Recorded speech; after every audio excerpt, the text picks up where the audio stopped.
writer Robert Meldrum, before introducing himself, justifies why he has written and published the Journals of the Garde Ecossaise. It is 1716, and the 1715 Jacobite rising has clearly failed. Yet this is not his concern, but rather the relationship between Britain and France in the aftermath of the 1715 Jacobite rising. He is deeply worried about the worsening relationship between the two countries. After justifying why he has written and published the Journals of the Garde Ecossaise, he gives us some information about his background.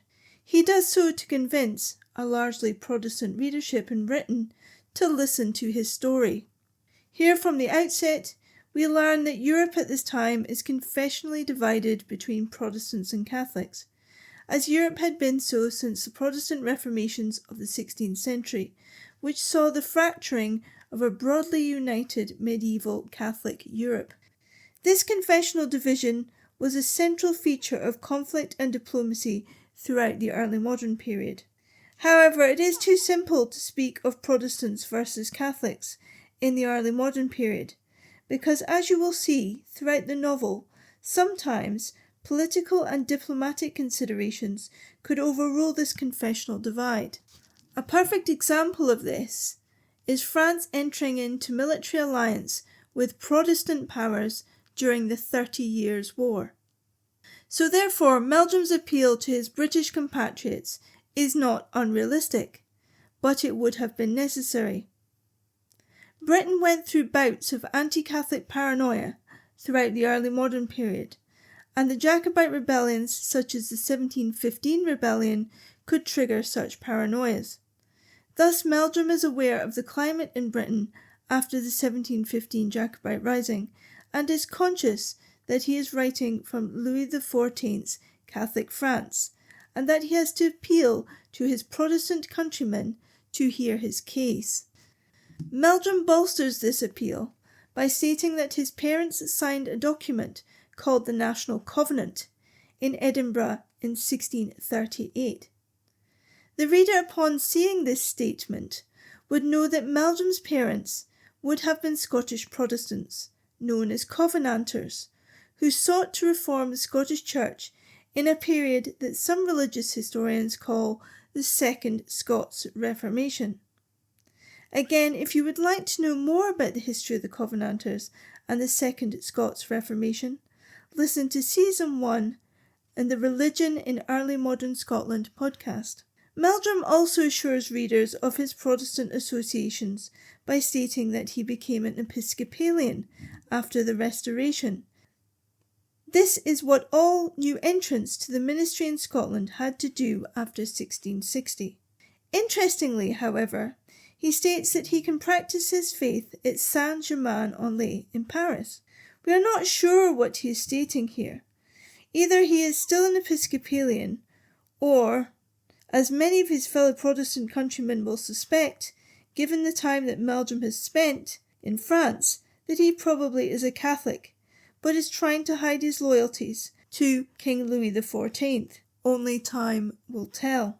Robert Meldrum gives us a fuller introduction by stating that he was born and brought up in Leith when Scotland was under the military occupation forces of Oliver Cromwell. Here he is trying to convey to the reader that he was brought up surrounded by soldiers.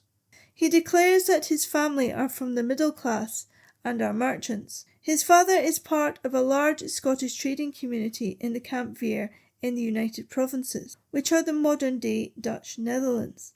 Those that know their history will know that the Dutch Netherlands was a haven for Covenanters, particularly after the Restoration, when the Covenants were burned by the hangman, and the Covenanting religion was made illegal. We are told that as a boy, Meldrum often made the trip to the United Provinces with his father, so we know at some point it is likely that Meldrum may have met some of the exiled Covenanters there.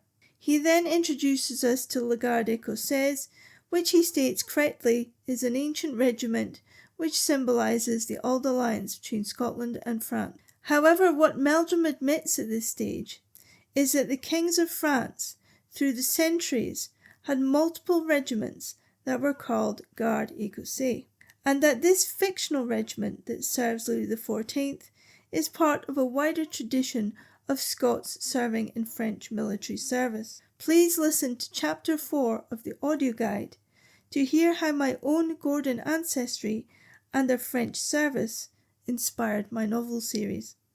Finally, in To the Reader, Meldrum introduces his former commanding officer, Lieutenant General John Hamilton.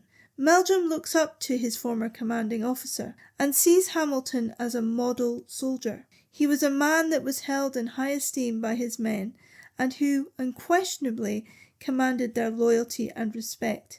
It is clear from Meldrum's writing that Hamilton was an exceptional soldier who took on multiple roles such as diplomat, intelligence officer, and bodyguard. To construct his narrative, as historians would do today, Meldrum draws upon several direct or primary sources upon which to base his work and appraisal of La Garde Ecossaise.